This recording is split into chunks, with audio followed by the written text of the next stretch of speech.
ಒಂದು ಎಲ್ಲರೂ ಒಂದಾಗತ್ತಾರ. ಆದ್ರೆ ಉಳಿದವ್ರನ್ನ ಇಕ್ಕಟ್ಟಿಗೆ ಸಿಗಿಸಿ ತಮ್ಮ ಸಮುದಾಯವನ್ನ ದೊಡ್ಡ ಸಮುದಾಯನ ಮಾಡಿ ಉಳಿದವ್ರನ್ನ ದಾರಿ ತಪ್ಪುವಂತ ಕೆಲಸ ಮಾಡಾಕತ್ತಾರ CM ಅವರು ಅನ್ನೋಂಥದ್ದು. ನೋಡ್ರಿ, ಇದು ಸತ್ಯಕ್ಕೆ ದೂರವಾದಂಥದ್ದು. ಪ್ರಜಾಪ್ರಭುತ್ವ ರಾಷ್ಟ್ರ ಯಾರ ಹಕ್ಕನ್ನು ಮೊಟಕುಗೊಳಿಸುವಂಥ ಪ್ರಶ್ನೆನೇ ಇಲ್ಲ, ಯಾರೂ ಕೇಳೋದಿಲ್ಲ. ಸುಮ್ಮನೆ ಇದು ಆರೋಪಗಳಂತಾರೆ, ಇವಕ್ಕೆ ವಿನಾಕಾರಣ ಆರೋಪಗಳಂತ. ಇದಕ್ಕೆ ಯಾವುದೇ ನೋಡಿ, ಅವ್ರವ್ರ ಧರ್ಮ ಅವ್ರವ್ರು ಏನು ಬರೆಸ್ಬೇಕು ಅವ್ರು ಒಗ್ಗಟ್ಟಾಗಿ ಬರೆಸ್ತಾ ಇದ್ದಾರೆ. ಇದು ಎಲ್ಲರಿಗೂ ಬರಬೇಕಲ್ಲ ಪ್ರಜ್ಞೆ. ನಮ್ಮವ್ರು ಹಾದಿ ತಪ್ಪಿಸೋರು ನಮ್ಮವ್ರ, ಬೇರೆಯವರಲ್ಲ. ನಮ್ಮ ಹೇಳಿದ್ನಲ್ಲ, ಈ ಕಾವಿದಾರಿಗಳು ಇದಾರ, ಈಗ ಖಾದಿದಾರಿಗಳು ಇದ್ದಾರೆ, ಮತ್ತು ಇನ್ನೊಂದು ವಿದ್ವಾಂಸರು ಬುದ್ಧಿವಂತರು ಕೂಡ ಅದಾರೆ ಇಲ್ಲಿ, ಪಂಡಿತರು. ಇವರು ಭಾಳ ಶ್ರೇಷ್ಠ. ಕೆಲವು ಜನ ಅಂತರೂ ಆಕಾಶದಿಂದ ಡೈರೆಕ್ಟ್ ಇಲ್ಲಿ ಹೇಳಿದ್ಬಿಟ್ಟಾರ, ಅಂಥವ್ರು ಅದಾರ ಇಲ್ಲಿ.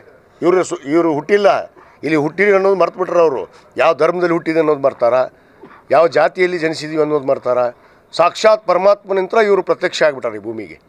ಆ ಪ್ರತ್ಯಕ್ಷ ಆದವ್ರಿಗೆ ಏನು ಹೇಳ್ಬೇಕಪ್ಪ, ಹೇಳೋಕ್ಕಾಗಲ್ಲ. ನಾನು ಯಾರ ಹೆಸರು ತೊಗೊಳೋದಿಲ್ಲ, ಯಾರಿಗೂ ಹೇಳೋದಿಲ್ಲ.